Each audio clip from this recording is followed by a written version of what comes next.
Mr. Dyer, you have 2 minutes. The children exclaimed, "What about love?" I'm saying, what about equity? If you allow Thomasville to close, throw your strategic, facilities plan in the garbage. Because this precedent that you're setting with Thomasville, when you allow a purpose-built contractor to make a decision on a tax-paid building, then you have no credibility. That is the greatest inequity of all, and you're supposed to have a department that's supposed to look at that. There's stability. Stability for children is very important. If a child leaves an elementary school and go to middle school, they feel some kind of way about the old school. So imagine children who are attending a school and they haven't completed their cycle, and now you're shutting the door on them, especially after their building has been condemned. And the children have been living in those conditions for a long period of time. So if you have any type of heart, you give those children some time to heal. And what about the solution of working with that low student teacher population? If Purpose Built is the group that's supposed to run it, why are they throwing in the towel if they have an effective system to bring those young people up to par? But I guess they don't. You work with the low student teacher ratio, then that's a recruitment tool when they plan to rebuild a place where you get more students to come in. That impacts Carver, that impacts Slater, that impacts all those schools. But you see, development is the name of the game. They use black boys and girls as scapegoats for failure to usher in development. Time and time again. Now, I know you're new here, but it's amazing how they bring superintendents here to ruin their careers. I'm against any type of school closure, especially coming out of a pandemic. The numbers that your group, that Sizemore group brought in here, totally inaccurate.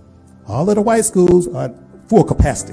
All of the black schools, low capacity. But yet, that's where the development is happening. If you're looking at statistics and ARC, they're talking about growth. So I would say reevaluate, get involved, because your blood is on your hands if Thomasville closed, and you're going to hear from the community. Thank you. Madam Chair, this concludes public comment.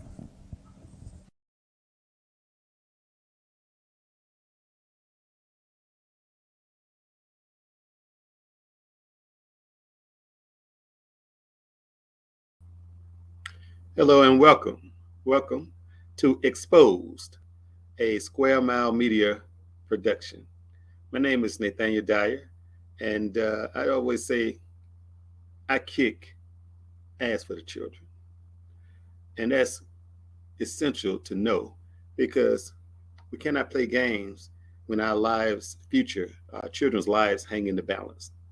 Along with me, I have a solid brother by the name of Activist Lee, who's joining me today. How you doing, Brother Lee? I'm pretty good, bro. Pretty good. Under the circumstances, I'm pretty good. Hey, well, I say the circumstances are great. That's right. That's right.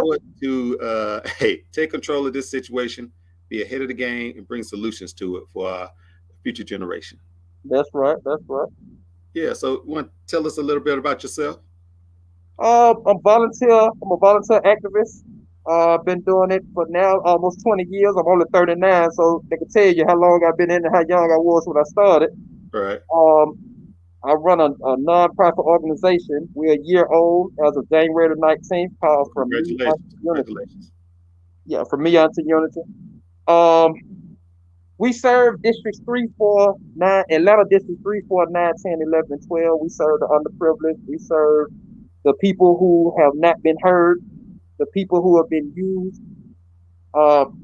That's our mission, to make sure that we have fair and equal justice across the board, across Atlanta. All right. So that's pretty much it on my end. Hey, well, that's you're doing great work, and I definitely welcome again. All right. Currently, we have a situation. I'm sure you're aware of it. Thomasville Elementary School, and Thomasville is located in Atlanta, Georgia, by the penitentiary. And really, if you look at it as relates to the demographics, it's one of the hardest hit as relates to economic development in Atlanta. And the majority of the people over there are Black people. Of course, young boys and girls. So as the situation goes, purpose-built schools is in charge of Thomasville Elementary, Slater Elementary, there's Price Middle School, and then they have a portion of Carver there, okay? Now, Forest Cove is the apartment complex that feeds into Thomasville, and it's pretty much like in close proximity, basically across the street from the school that is Forest Cove, which a judge has rendered it condemned through a judgment. All right. Now that judgment is under appeal by the Millennial Group.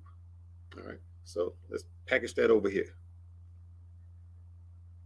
Because of the circumstance of the apartment complex of Forest Cove, they're trying to use that to say, hey, there are not going to be a lot of kids in Thomasville Elementary, so we need to close the school. All right. Now, that's the thinking of the purpose-built leadership. And that person is a Greg G. Ornelli, who's related to, well, he's the son-in-law of Tom Cousins. And Tom Cousins' claim to fame is that of East Lake Meadows. He's credited with revitalizing or redeveloping East Lake Meadows. All right. Greg G. Ornelli is the CEO of Purpose-Built Schools. He's the one who came out, usurped the board's power, and said that the school is closing before the Board of Education, the Atlanta Public Schools Board of Education, has rendered a vote. So his assessment is false, completely false. He has spread a false narrative of what's actually going on. Okay, and it takes us back to what's going on when during the period of East Lake Meadows. All right, so you think I covered most of the bases, Lee? Perfectly. Okay. All right. So now I want to bring you in and just get your assessment of what you think is going on here.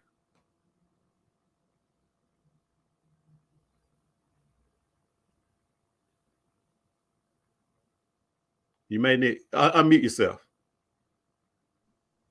All right. All right. Okay. Yeah. So It's the same situation that's going on all over America in inner cities, majority Black inner cities, neighborhoods. It's the push out. You know, the reversal of the white flight. Here in Atlanta, we done seen this our second time seeing it. Right. We seen it back when the Olympics was coming. When they were making way for the Olympics, they had a thing where they wanted to, I guess what you call, make Atlanta more safer. So in the way they figured they would do that is to shut down the public housing. Right. And what they had to do, they had to tell us, the low income, they had to tell us that they were helping us out and renovating the properties to make it better for us so we can have a better Atlanta. But once they finally finished the construction or the reconstruction of the apartments, they pushed us out. Only a few could come back, small numbers, less than 20%. So it's the same thing that's a history just repeating itself in Atlanta. And Lee, when they came back, they found that they couldn't afford the new rates. Not only they couldn't afford it, but they wasn't qualified to even come back. And to add to that, they weren't qualified. They couldn't stay, but then they put more restrictions on the people who came back. True. You know, basically setting the people up for failure. True. So the question comes to mind, who does that to families where Black boys and girls, I just say children are involved, period, to create that level of instability on them?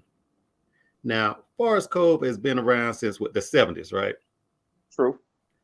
It has always had issues with problems with the structure, leaks. Well, back in those days, if you go back to the 70s, the apartments that you see now that are dilapidated, that are in condemned conditions, back in those days, those were upgraded apartments. People who stayed there were middle class. Right. Those were nice places to live back in those days. What happened was, like we said, the city council members, our Fulton County commissioners, they allowed those places to be ran down, to break down the property tax so the developers could come in and take over the land. And then they put the hype on while all the middle class people moved, further out. Right. So that's what happened. They broke up the vote, the Black vote, the middle class, and turned the neighborhood into a low income situation by taking the resources. Okay. And now that's an interesting point that you made there, how they set it up to happen. So let's look at that. Let's connect the dots here. So if that's city council is connected to HUD, well, Atlanta Housing Authority on the local level, right? True. Which they're connected to HUD.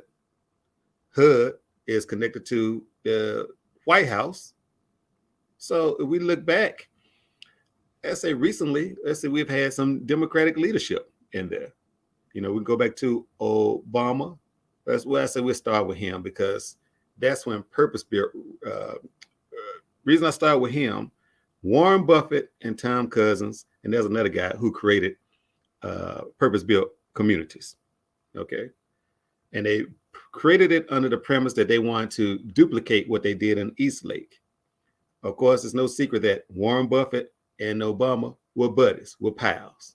All right. You look at how the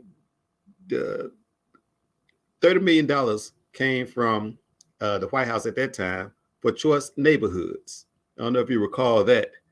Julian Castro at the time was a part of the cabinet and brought down 30 million. And that's when they were redeveloping areas in our communities and closing schools. About the same as they're doing now with Trump came with the opportunity zones. Right. Pretty much they come with something. So regardless of the party, it seems like we catch it, right? Yeah. Then now you have Biden in there. And now they're fast tracking everything with this development in Thomasville, where they already have plots set up around Price Middle School. I don't know if you're aware of that. They have it plotted out. You can see the plumbing and everything up. Yeah. They're also inside of Carver. And really, I feel like Carver is the prize. If anyone has seen Carver High School, just the beautiful structure that it is, state-of-the-art architecture.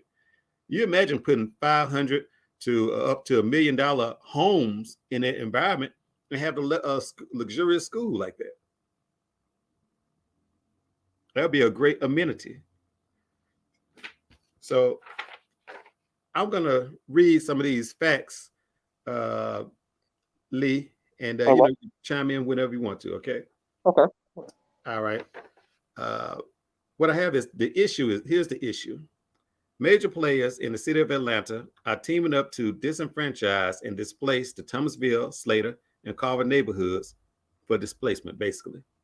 These entities include the City of Atlanta, Invest Atlanta, Focus Community Strategies, or FCS, Atlanta Public Schools, Cousins Properties, the Community Foundation, the Atlanta Housing Authority, HUD, and Purpose-Built Communities. Do you think I left anything out? No, you covered it. All right. You covered it. They are purposely misleading the community about issues surrounding Thomasville Elementary School and Forest Cove Apartment in order to gain properties for redevelopment. Now, I say, Lee, I'm not against development. Just don't use black boys and girls in the crossfire to reach your goals. And that's what I'm against. Okay, so we're on the same page. Yeah. But it seems like time and time again, all we get to hear about around the schools of the education of our young people, that the schools are failing, or the children can't perform, or they're reading below level. So let me stop it right there. Let's talk about that. Let's talk about how the APS was approved for a $1.4 billion budget. Right. For this school semester, this school term, this school year, fiscal year. And the question is, how much of that money goes towards the problems that you say causes the reasons why the school have to be shut down? Well, Brother McGee, Lee, it's top heavy downtown. Yeah. It's top heavy. And, that's the problem. They inflate the salaries. They bring their friends in.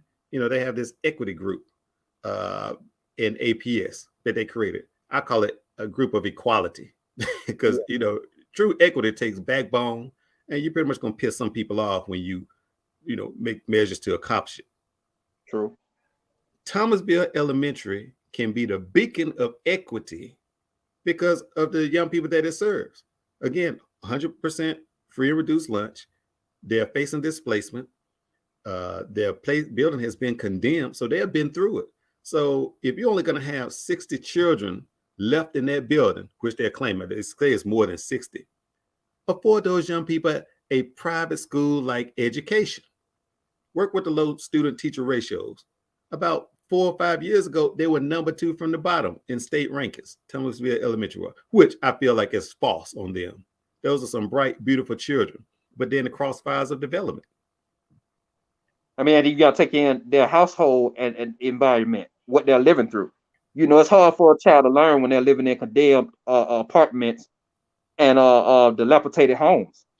You know, so all that go hand in hand when you're talking about a child's development, especially in education. Right. Now, you see, it's interesting that you and I can see that and we can understand that. But what's wrong with these people who are supposed to be in the business? They understand it better than we do. Yeah, but they should. Hard and a hustle. And that's the problem, that we got to understand politics. Right. How politics work. And we know, I say it definitely works against us and our young people. It and does. That's what we're here to put an end to, you know.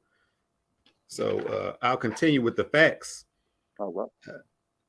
Greg Gianelli is the president and CEO of Purpose Built Schools in Atlanta.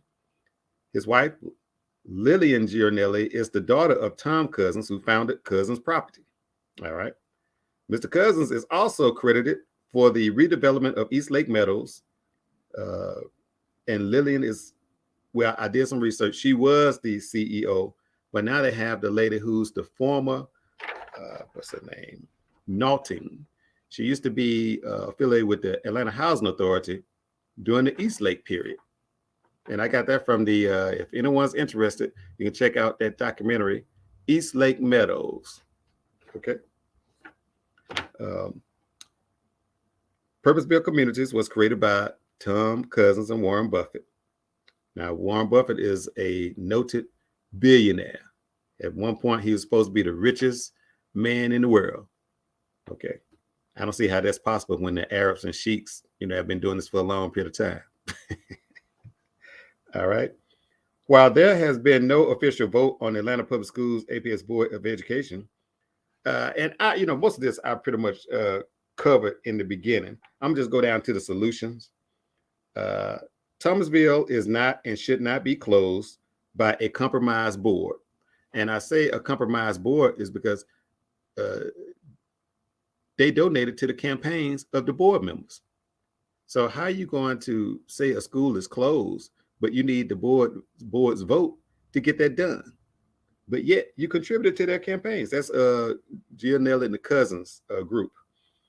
Mayor Dickens, who's the current mayor at this time, we talk about City Hall, should phase in the redevelopment of Forest Cove Apartments and allow the residents to remain in their communities. Yeah. I would like to talk about that. I'd like to talk about and just take a little moment to go to the meeting what Courtney English said, who is staff of the mayor, our new mayor Dickens. And he says that he has $9 million, close to $10 million is put aside. City Hall has close to $10 million put aside for the residents to relocate the residents over there at Forest Cove. Yeah. And then in the next sentence, he says that because someone asked, well, when would that take place? He said, well, we're waiting on HUD because HUD is still funding the condemned apartments. Right. And they haven't wrapped up and they can't do anything till HUD decides what they want to do with relocating those residents. So my thing is, of course, like you said at the meeting, nothing is on paper. Right. There's no evidence of having that money. We have that same situation going on all over Atlanta. Especially in District 3, 4, 9, 10, 11, and 12. Right. And included one, starting with one. Which is in Forest Cove is in one. And there's no conversation from the other council members even talking about having any kind of monies or funds or anything towards helping the people or helping their quality of living in those other districts. Right. So that's a conversation I would like to have with Mayor Dickens and the other city council members, and what I plan to have, and to have something in writing to submit to them. Yeah, it's like these other districts have had the problems for spiraling out of control as relates to housing, right? Now True. here, all of a sudden, they're putting this situation ahead of everyone else. So I get what you're saying, why the other council members are silent when your district has been put on the back burner. And your district has departments, have been on the news. I mean, we're talking about dating back to 2014.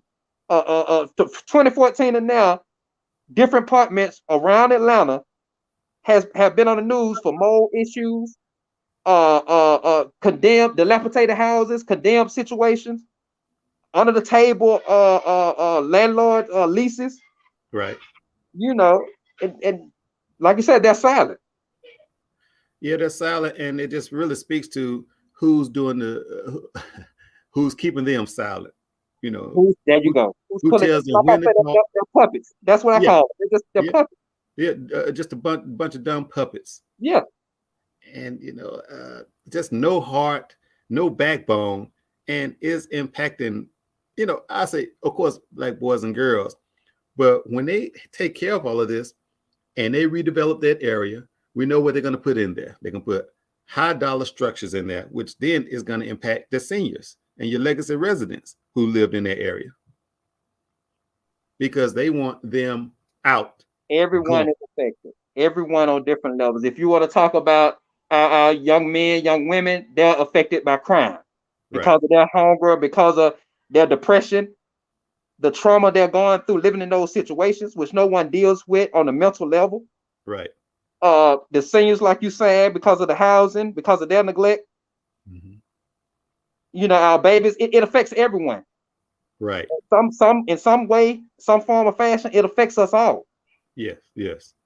And going back to Courtney English, a little more background on him for the viewing audience. He's the former board member, or Atlanta Public Schools board member, who pretty much voted to put purpose-built into the Carver cluster. That includes the Thomasvilles, the Slater, the Price. So, but he's the guy chosen to come out to remedy the situation for people being displaced. Which takes me back to the East Lake Meadows situation, where they played an outside-inside game. Like they had representation from this attorney, which worked at Emory, but then the lady who was with the housing authority worked with Emory. So, they infiltrated the system, played the people against each other, and then came away with the prize. I see we have a question. Oh, we have a question? Yeah, I see we have a question. Oh, what's the history of Thomasville Elementary School, and what's the performance? Okay. That is a great question. At one point, Thomasville Elementary was ranked number 2 from the bottom. Now, may have my numbers off, but just say if there was 1168 elementary schools in the state of Georgia, they may have been 1166 in a metropolitan area. And like Activist Lee said earlier, a $1 billion budget, but this is what our young people, that's all they can achieve. And again, I don't put it on the young people. Purpose Built now is the organization that has a contract that's supposed to help those young people grow. But top management feels like they don't want to go to college anyway. Now, one can say, hey, I don't know what I'm talking about, but that's documented. That's documented. So this is who Atlanta Public Schools has placed our children's future in the hands of. So we have to end that contract. The goal here, the reason why we are having this conversation and why it's so important, for one, Thomasville cannot close. We cannot afford for Thomasville Elementary to close. We know what that's going to look like. It's going to change the total dynamics of that community. It's going to destabilize the children's lives, where they're just going to go from place to place to place, because they're talking about, brother Activist Lee, temporary voucher. What's a temporary what comes to mind when you think of a temporary voucher? Well, we and most people in Atlanta know that the vouchers are not being accepted all over Atlanta. Haven't Right. been accepted for the last almost 7-8 years. Right.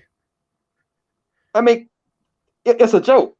And for what hurt more, even when he Courtney English even brought that out and said that at the meeting at Thomasville Heights Community Center. What bothered me was you had people in the audience that were clapping. Right. I had like an amen come, like it was a Sunday morning church service or something. I'm like, you should know better. And it was elders. Like, you should know better that these vouchers are almost worthless in the city of Atlanta. You have to go outside the city to actually find housing with a voucher. Right. So same thing, you've been pushed out. And then, actively, much like that East Lake situation, the places that will take your voucher are already segregated in the same condition, basically, that you left. Yeah.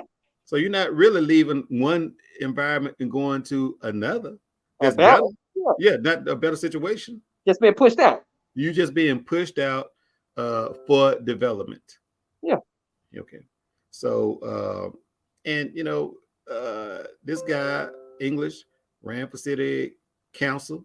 He was endorsed by Mayor Franklin, and Mayor Franklin's former mayor of Atlanta, of course, the first Black female, right? The pothole queen. Yeah, pothole. Yeah, the pothole queen, and some call it the gentrification queen. Yeah.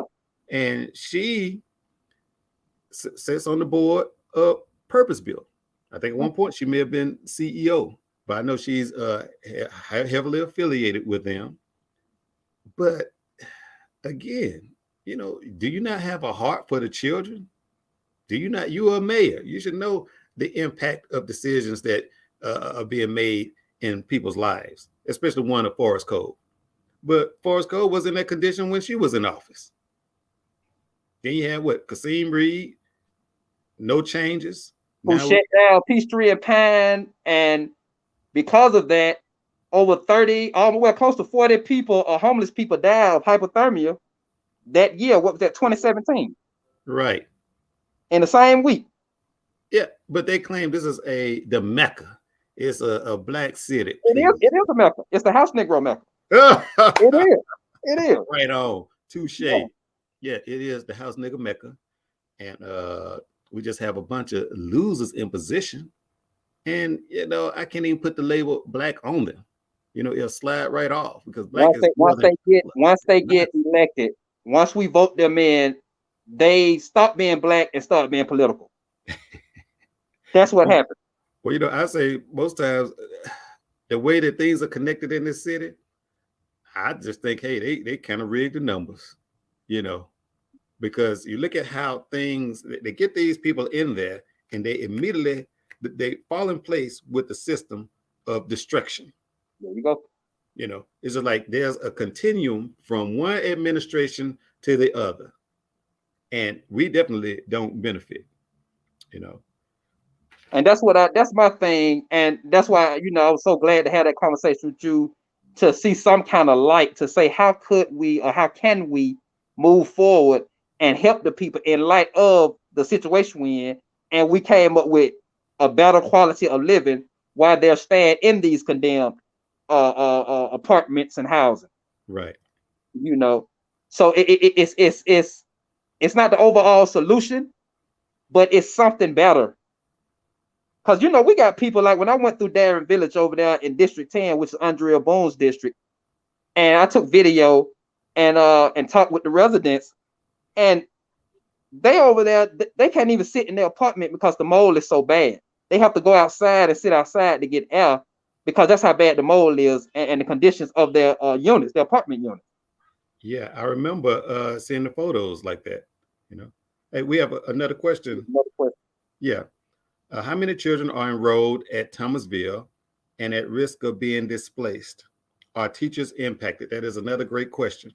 And I want to go back to the other question too, just to let people know, we're not trying to save a low performing school.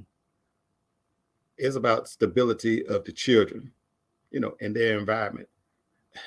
You can't believe the numbers that these people are reporting on the children. What child grows up and doesn't want to learn? We're just telling you they're getting caught up in the crossfire. That's all across Atlanta. So we constantly having low performance on Black boys and girls. And I work with these young people, and they perform and they achieve. Okay, how many children are enrolled at Thomasville?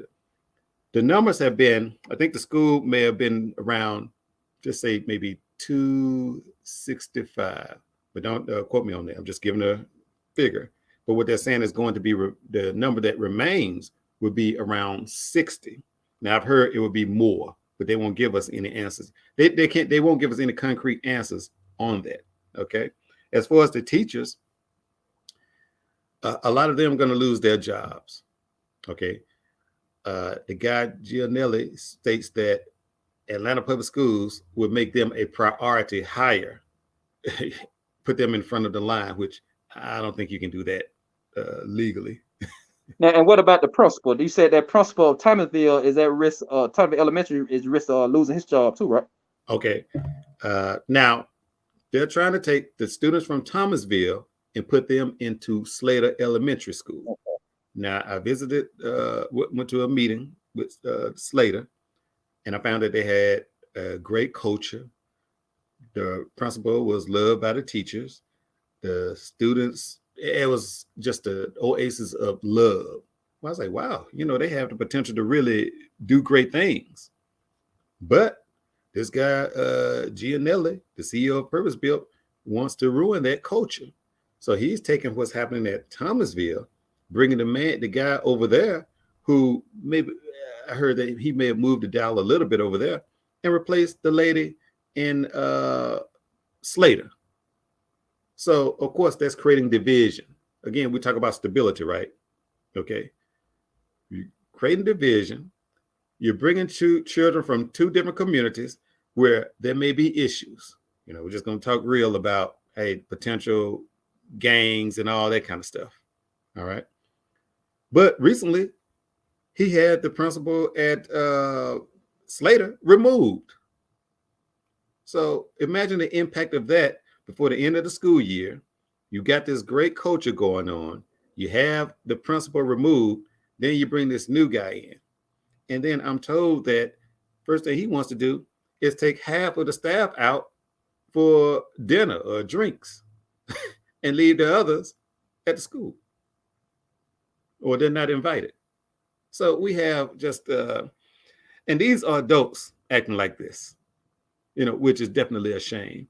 So they're saying that the number of students that remain at Thomasville, and I'm just going to use the number that they said, 60 students. Again, because of the poor performance that has been recorded on the school, they're saying, hey, this is an equitable moment where you work with that low student teacher population, keep that staff there, give those children the attention that they deserve, and see how that works.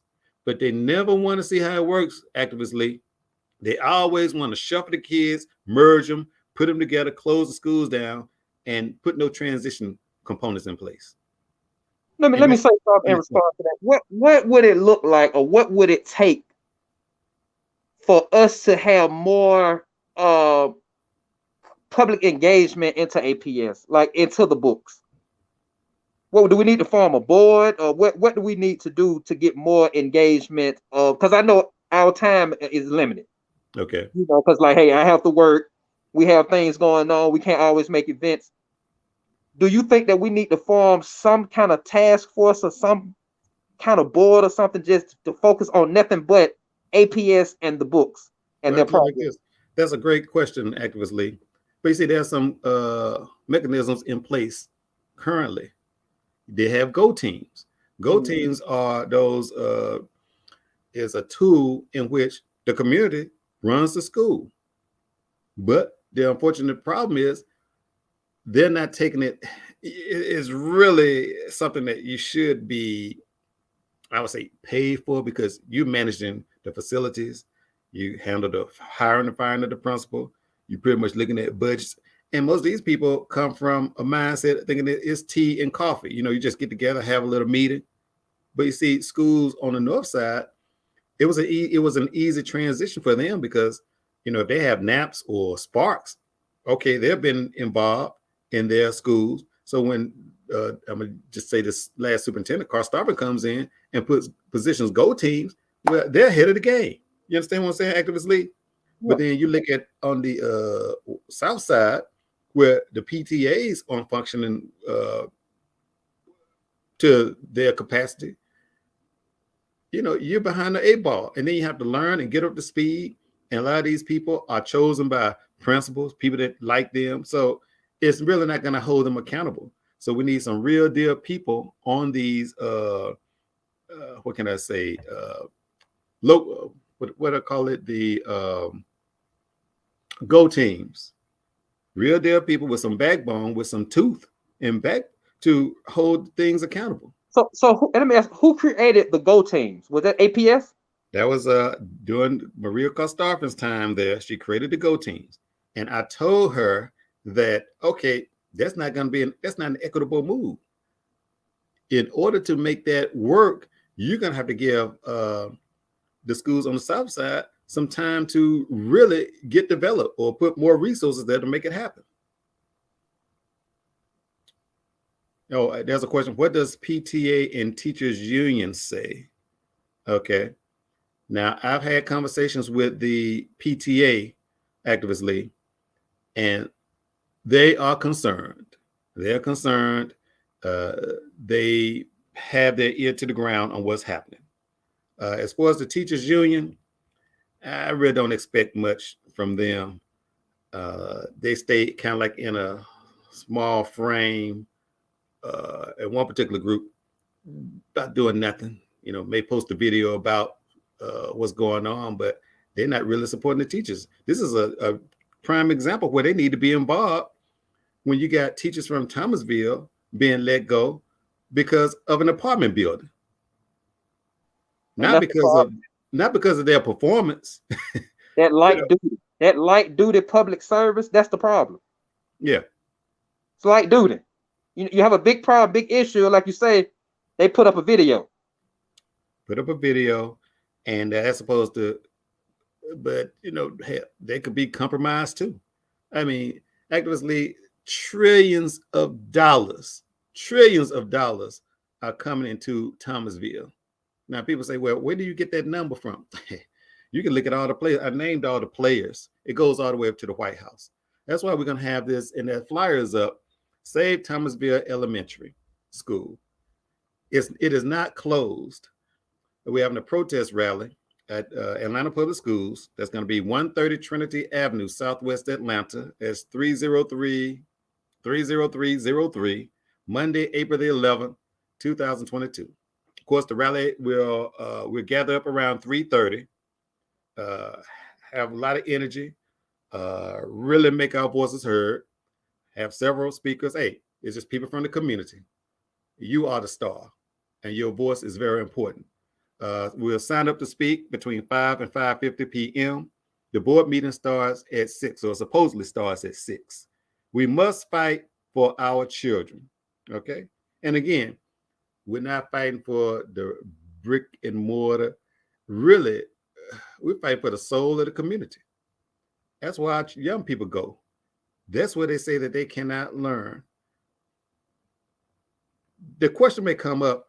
I'm going to go back to the question where someone says, how many children are enrolled?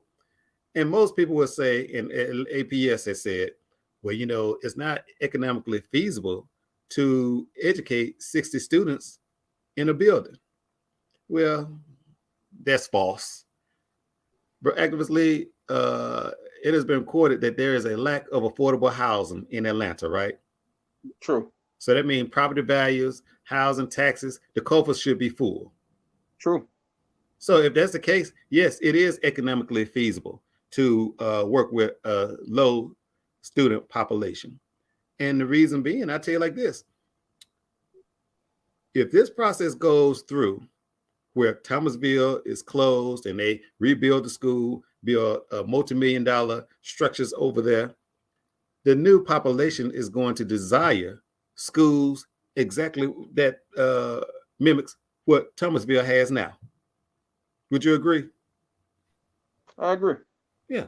So why can't, these children have that access? And we see what that type of formula would do for those young people who the history has been very ugly on them as it relates to performance. But I guarantee you, when they do that, they will perform. You will see the possibilities just flourish, and we'll be able to do that across the district because we know that the formula works. That's what we need. That's what we need. We need to tackle the whole problem that's affecting the youth in Atlanta. Right. And stop just targeting one area, one district for the media and the politicians, because that's the game they play. Just hit one area. I would say this, Activist Lee.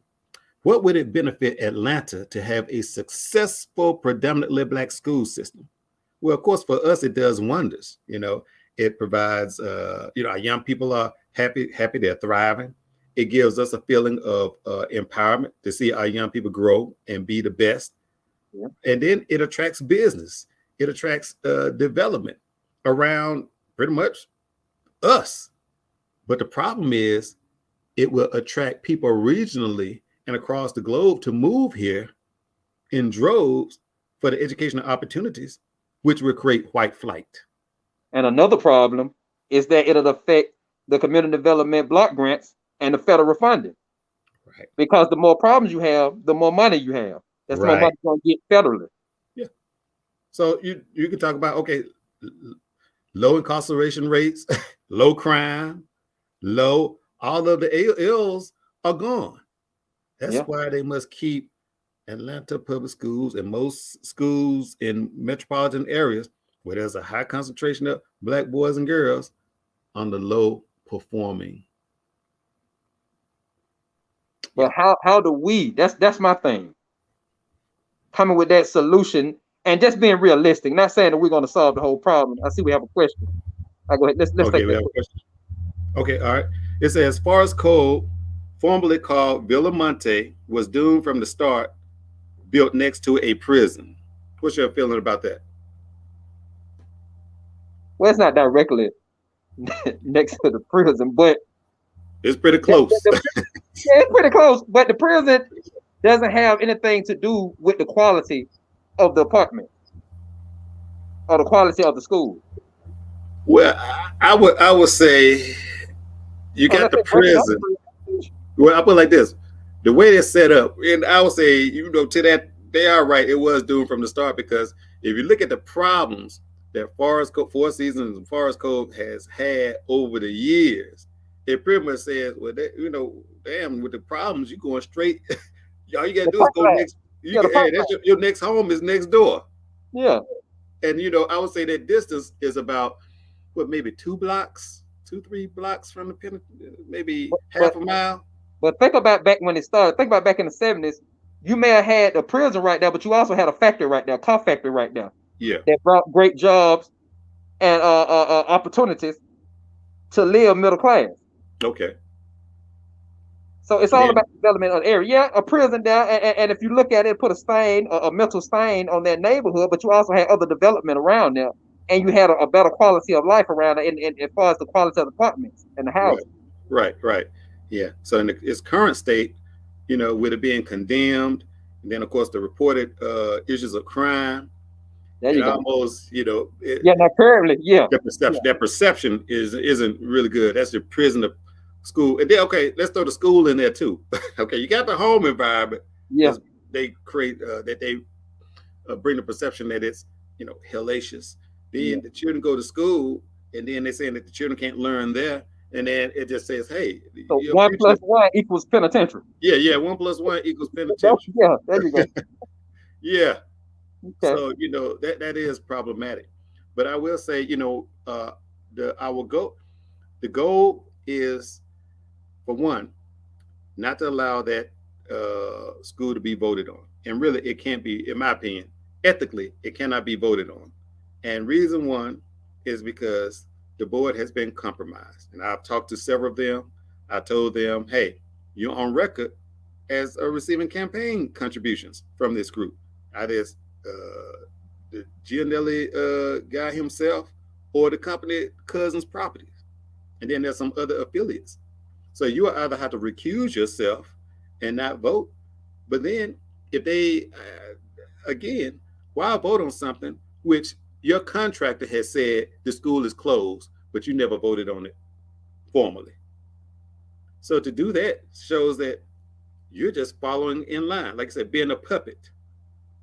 It was never, what can I say, a question if the school was going to close or not, because this guy had it planned. And we go back to East Lake Meadows. All of that was planned. You know, they were supposed to phase the population back in, Activist Lee, right? True. That's what we're told. That's what they were told. They were Yeah. told that they were supposed to be phased in, and they demolished the whole thing at one time. It says, next question, Activist Lee, who is responsible for property maintenance? Is it the Atlanta Housing Authority, HUD, or the private owner? Okay. You answered me that question? Yeah, well, that's the question that came up. So, Okay. It's the property owner is responsible for it. Atlanta Housing makes sure that it's regulated.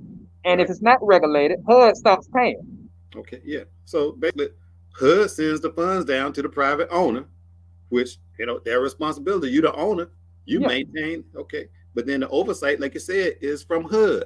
I mean, from Atlanta Housing Authority. Yeah. So it seems that Atlanta Housing Authority has dropped the ball. Yeah. HUD, Atlanta Housing Authority, both. Yeah, you're allowing the slumlord, and if you're going, I would never send money to put people in a rat trap. Speaking of that, at that next meeting, they should have a representative from Atlanta Housing at that next meeting at the Thomasville Heights Community Center. Well, I think that's a great idea. And I think part of our activism as well, we need to hit them really hard. We got to. Yeah. I found that the person, and viewing audience, it's always great to do your research. The person who is the CEO of Millennia Group, he's from Ohio. He went to Cleveland State University. The person over HUD, I think her name is Marsha. I have to look it up. I have it somewhere. But went to Cleveland State University as well. How coincidental is that? Yeah. So when we wonder why things happen, we have to understand that there are connections, there are people in place, and we see a ball rolling like this, full of steam. It just has red flags all over it.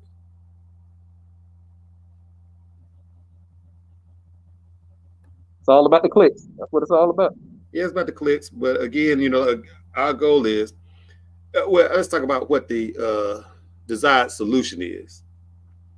We keep Thomasville Elementary in place, allow it to be the beacon of equity for the students that go there, meaning that they work with that student population. They should have the best educational experience in all of, I would say, I'm gonna just say all of the world, but definitely here in all of Atlanta public schools, where they can take lessons learned and grow from that.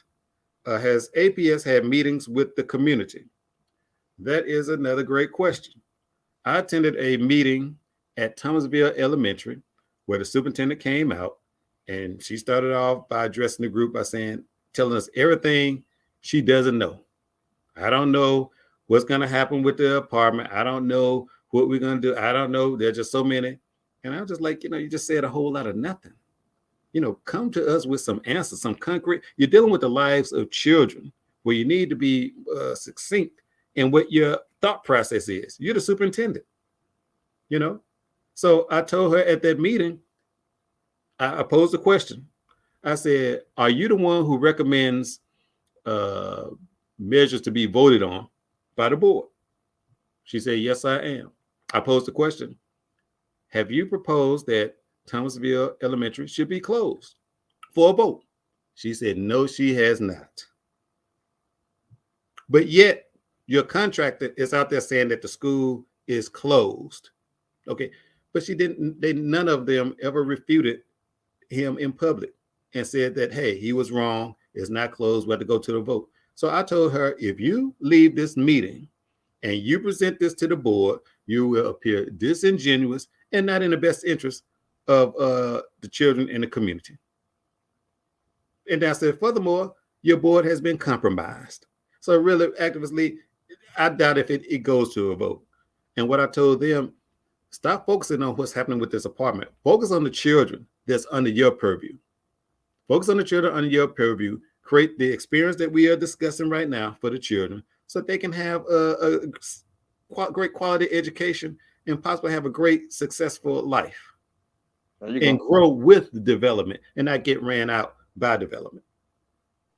Now, let me ask you another question. I heard some months ago, APS was saying within that $1.4 billion budget, they want to dedicate so many millions to mental health. Okay. What are your thoughts on that? You say who wants mental health evaluations? That's what they said, evaluations. And who wants to do that? APS. They want to do it with the students. Yeah, most of these things come from, I'm just going to throw it, Harvard University, these places, Harvard University, these Ivy League schools who want to study and find out what makes black boys and girls tick, basically. You know, they give them the contracts to come in, put these type of curriculums in there. But why put curriculums in place if the children can't learn or it's not culturally relevant? Okay, like these standardized tests, right? Mm-hmm. And they say the black children are struggling. Well, if they're struggling, can't you find some other mechanisms or tools to evaluate their skills besides creating something that where they're not they're not, and identify the problem of why the comprehension. A lot of that stuff is just the comprehension, the way it's worded. Well, comprehension, but then you have these issues where the culture in a lot of these schools is bad. It's very bad. And like I said, going back to keeping this school open is an opportunity where we can build a model where the culture is great for the student, for the children. It's 60 children. You can't achieve or succeed with that number, then, hey, we need to just scrap the whole thing and start over. But it's going to have to be, even if it was 10 children, if you got them children living in those conditions that they're living in, their mind is not going to be focused on learning. We got another question. You're right. And I tell you, hey, we got another comment. Oh, somebody says, are there any upcoming community meetings? Yes. Definitely. We're planning like a town hall meeting next week. And I'll put my email information out there so that you can have that. And I know Activist Lee, he has some meetings as well. So we put our information out there. But definitely be there for the April 11th community meet, which will be at the school at downtown Atlanta. That's going to be very important. Again, Activist Lee, they're talking about what mental evaluations for what? To justify medicating our children? I agree with that. I agree wholeheartedly. Yeah. That's what it's all about. Yeah. They justify doing these things with the notion of failure, with the umbrella of our children, that our children are failures and can't achieve. So we're supposed to be, see, people like us, Activist Lee, we're cut from a different cloth. We don't buy that. We don't buy that failure. We're going to stand there. We're not embarrassed by them saying it because we know they're a bunch of fools. You know, how dare you say our children can't learn? And that's what we have to do as a community. Don't swallow that pill. Buck up and stand up for the children. I don't have children biologically of my own, but you know, they're not going to stop me from speaking up. A lot of people say, well, I don't have kids. I don't get involved with the schools. Well, they impact your life. That's right. It impacts your life. You see these young people going through a rough system and then they're coming out a certain way. Well, you contributed to that when you're not saying hello. You're not visiting the school. You're not being a true stakeholder. Destroying the village. Yeah, it takes a village. Yeah. And again, save Thomasville Elementary. That's April the 11th. But we got to get involved. We have to understand people. They're not coming after us. They're not coming after you, Activist Lee, or me. They go after the children. If they can destroy the children, well, guess what type of product is being created as they get older? Yeah, one that's desensitized, one that doesn't care, one that has been stressed out. So what kind of solutions can you bring to a person that's had a life like that? Now, a few rise through the cream rises to the top, so they say, but a lot of times not so much cream out there, you know. So I advise everyone, get involved. Education, you're gonna find that education is one of the most darkest, one of the darkest doors you will find. When you go inside those, people think, oh, it's the children. The children are bad. When you have great leadership, a child will follow. And a social side, you got to add that social work. If a child don't have basic needs, and I tell people all the time, it's no such thing as a bad child. A lot of people laugh at me and say, you know, that's crazy. But like I tell them, I say, go take some time out. Take a week to see how that child living. Right. Take a week to see what his parents living like, or their situation, or their struggle. You can add. It doesn't take much. You can add. I mean, so much as financial education, how to grocery shop, or some soap. Right. You know, basic needs. A lot of people have soap and toilet tissue on a daily basis. Yeah. And that affects a young child. It does. You know, and when you live in conditions like that, you don't even see any hope or worry about 10, 20 years from now when you're trying to survive just for that one day. Right, right. So we have to add that social side if we want to get our children back on a right path to education. Yeah, and you know, I'd like to add too, Activist Lee, it takes frequency and consistency in the life of a child. You can't come up and expect a child to gravitate towards you.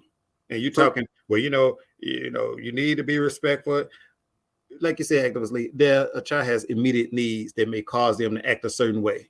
True. So if you think your I have a dream speech is going to help that child in the moment, save it. The child needs to understand, okay, you're aware of their problem or condition. You may not know it all, but what can you do right now? And then when you do, whatever you do, can it be consistent over a period of time where that child may be able to let the guards down, communicate with you, and listen to what you're saying.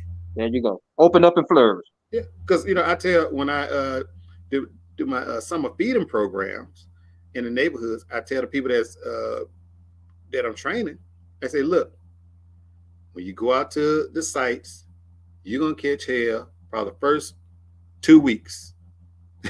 Because for one, they don't know you, they don't trust you, and the level of inconsistency that's in their lives, they don't want to be let down again. So I say they're gonna act out, but it's all about attention to see if you're strong enough to stick with it. I said, now discipline is high. It's the top order in what I do with young people. I said, you just be firm, you lay down the law. Yeah, because when you come in there dealing with children, it's like your first day of going to jail or something. They're gonna check you and see what you're about and how they can break you. If they see they can't break you, they fall in love with you. Right. Yeah. If they can't break you, they're your big man. I tell you, when the first 2 weeks went by, man, we'll show up. The young people be pulling out the chairs. Hey, how you doing? Hey, you know, we're doing this today. I want to run this. They take ownership. It's a beautiful thing. And then, you know, a lot of people get so upset when they hear young people talking loud.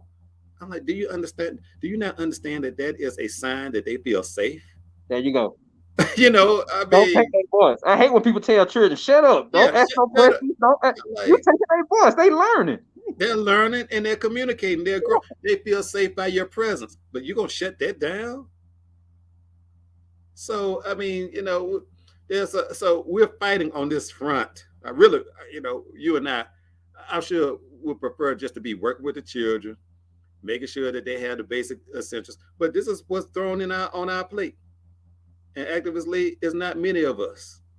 That's the unfortunate thing. There are not many of us out there. So we have to do double, triple duty. I always tell people I have to swing like I'm a million because so many sit by and do nothing. You know, so a little bit of your time, shoot, even if you don't have time, hey, put your money in places that helps active organizations. You know, Brother Lee, you have a 501c. Tell us about your 501c3. Well, basically, we only been incorporated for a year, so I just have the 501c3 EZ, Okay. which is the short form. The short. My biggest thing is to, and like I was telling a couple of the city council members, I said I need your help to put me in partnership with these big time nonprofit organizations that you done gave 1.5 million to, like PAD and other, organizations like Partners for Home. Captain Marshman, who's the CEO of that, who's supposed to be responsible for our homeless, Right. who had just a year before last got $24 million to put homeless single people in apartments and pay it for a year. And here it is, 2022. I haven't heard of one person that has received apartment yet. So that's what my nonprofit, we're looking to join those people and say, hey, this is what we're doing. This is what we've been doing before we even started the nonprofit organization. Right. We want you all to come in with that big checkbook and help us make this stuff a reality. Well, I definitely see it happening, Activist Lee, because you have a strong team, you're a strong leader, you have the vision. It's crazy. We met when I was running for school board. Yeah, there you go. I'm not politically inclined at all because I'm not politically correct. But if you're gonna walk the talk, you got to walk the walk. That's right.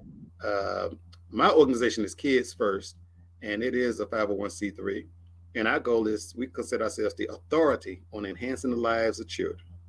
And I take that very seriously. Like I said, our standards are beyond, there's just no roof to the standards. I tell people, you get on board, we treat young people like kings and queens. We served Thomasville, we served Forest Cove some years back.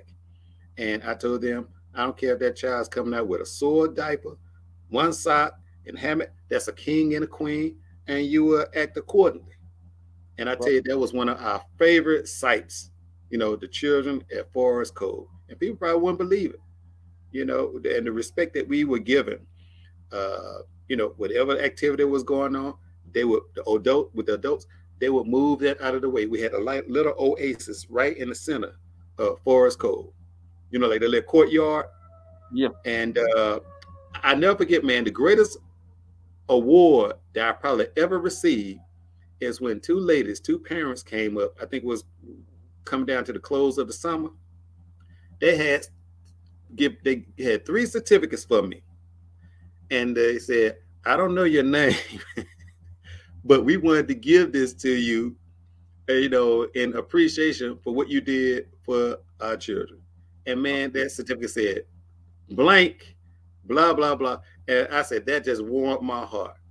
Just don't know my name or whatever, but the appreciation and they give people the perception that Forest Cove is filled with criminals, and there are a lot of beautiful people in Forest Cove. And for the city, the school system to dump on them like this, all the way to the government, is a shame. It's a serious shame. True. Yeah. So I definitely appreciate you, Activist Lee. Man, appreciate being invited. I appreciate it. Sister Adrian, I appreciate her so much for coming up with it. I really appreciate it. Yeah, let's give a shout. Yeah, definitely a shout out to Mrs. Adrian Coleman with her creativity and her brilliance. I tell you, she's a force to be reckoned with when it comes to this type of thing, of getting the voice and the message out there. And we will be following up. Again, Save Thomasville Elementary. It is not closed. Don't believe the hype. It's only a measure to deceive and give you the mindset that there's no hope. But again, there's hope because, again, the board's been compromised. The contractor usurped the board's position and shouldn't go to a vote. Work with that low student teacher population and see the brilliant things that will happen. The rally will be April the 11th, 2022. All right, that'll be Monday. We're going to meet up around 3:30. This is one of the flyers. I do some propaganda, so I'll read it for everybody. Now, the person that's the Burger King dude, that's King G Money Greg. Okay, he's saying I was gonna teach them darn children how to read after I closed day schooling. You feel me? Then Uther Pendragon was here. That was the King Arthur's father. You just lit trivia for people. We have the East Lake. We have, of course, Ben Franklin on top of that. But trillions, I say trillions, are coming to Thomasville. It's going to make the East Lake project look like a backwoods visit. Then we have King G. Money Gregg told the commoners that Thomasville Elementary was closed. Although the APS board has not rendered a vote on the matter, this did not stop the king. It is well documented that the king has donated handsomely to some of their campaigns. For this reason and many others, the board should not be able to vote on this matter for closure. Now, what you see at the bottom, of course, you see at the top, there's Hamburglar. Of course, that's with McDonald's, but you know, Burger King, McDonald's supposed to be rivals. But in this situation, they're cut like cousins.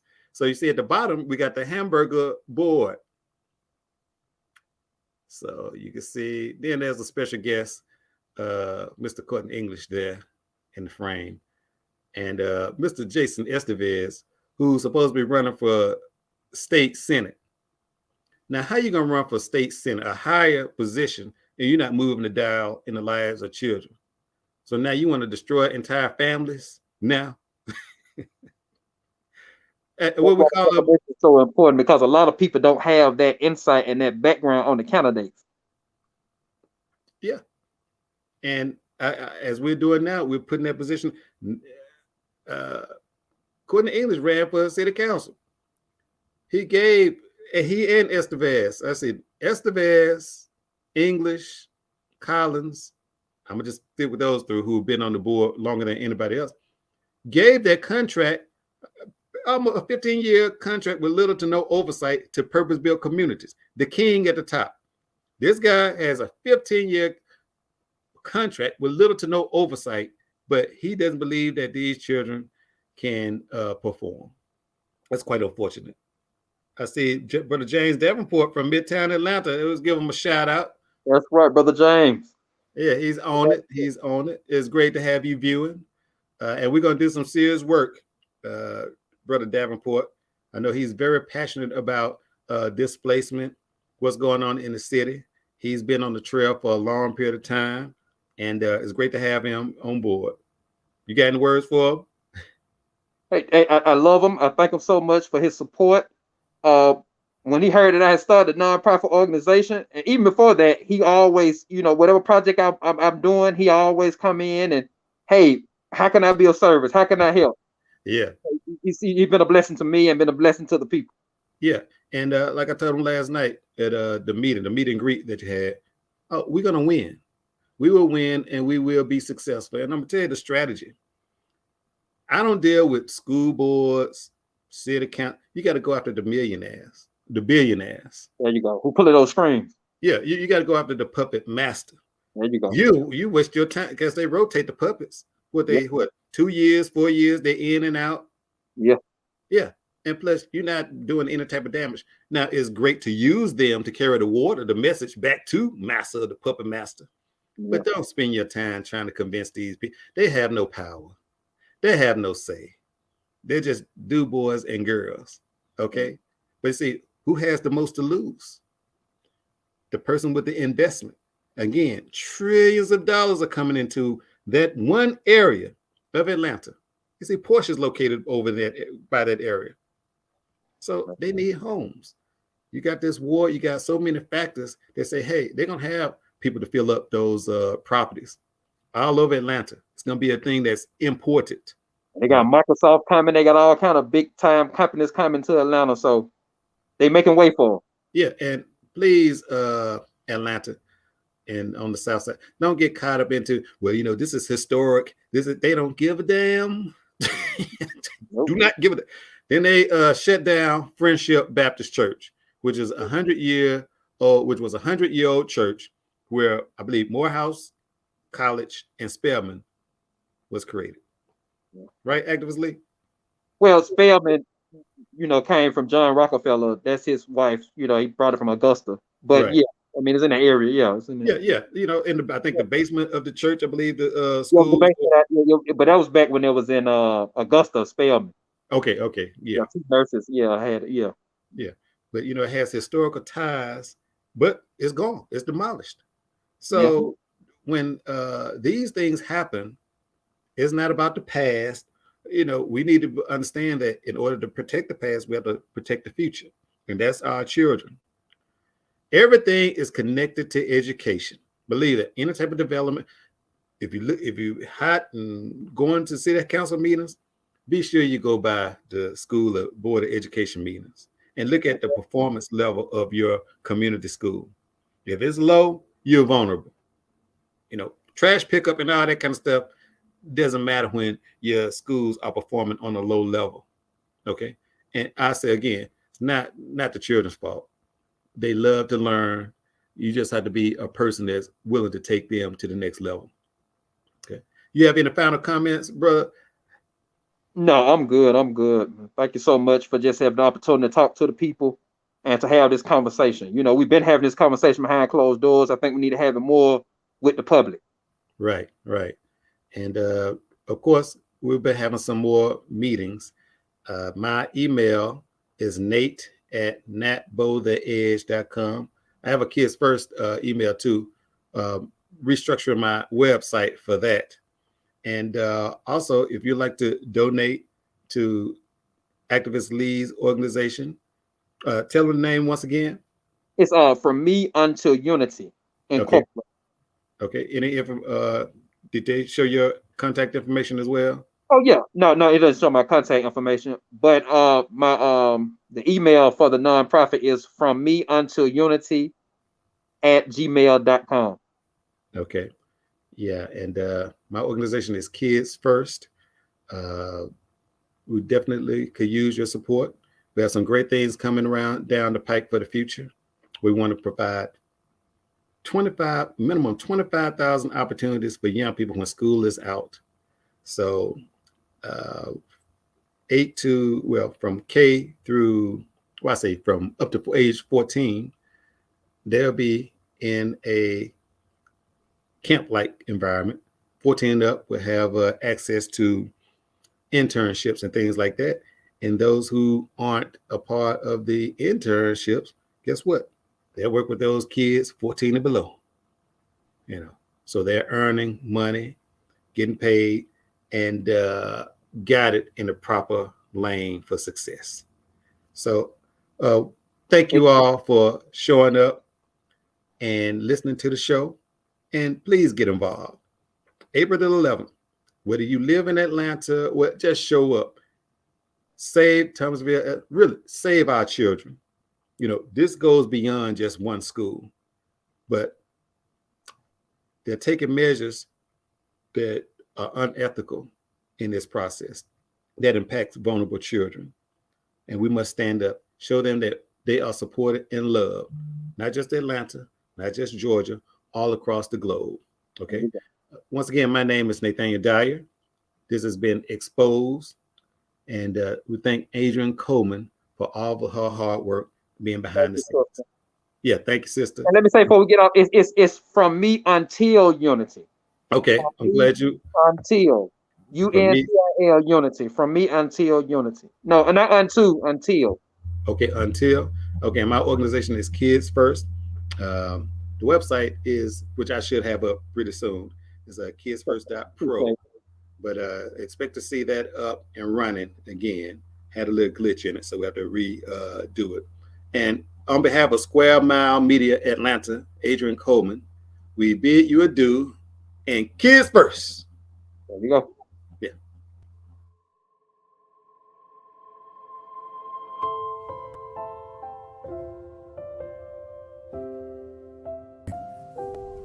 Mr. Dyer, you have 2 minutes. The children exclaimed, "What about love?" I'm saying, what about equity? If you allow Thomasville to close, throw your strategic, facilities plan in the garbage. Because this precedent that you're setting with Thomasville, when you allow a purpose-built contractor to make a decision on a tax-paid building, then you have no credibility. That is the greatest inequity of all, and you're supposed to have a department that's supposed to look at that. You know, there's stability. Stability for children is very important. If a child leaves an elementary school and go to middle school, they feel some kind of way about the old school. So imagine children who are attending a school and they haven't completed their cycle, and now you're shutting the door on them, especially after their building has been condemned. And the children have been living those conditions for a long period of time. So if you have any type of heart, you give those children some time to heal. And what about the solution of working with that low student teacher population?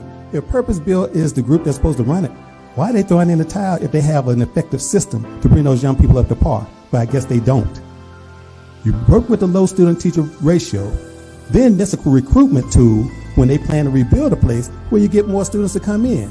That impacts Carver, that impacts Slater, that impacts all those schools. But you see, development is the name of the game. They use black boys and girls as scapegoats for failure to usher in development. Time and time again. Now, you know you're new here, but it's amazing how they bring superintendents here to ruin their careers. I'm against any type of school closure, especially coming out of a pandemic. The numbers that your group, that Sizemore group brought in here, totally inaccurate. All of the white schools are full capacity. All of the black schools, low capacity. But yet, that's where the development is happening. If you're looking at statistics and ARC, they're talking about growth. So I would say reevaluate, get involved, because your blood is on your hands if Thomasville closed, and you're going to hear from the community. Thank you.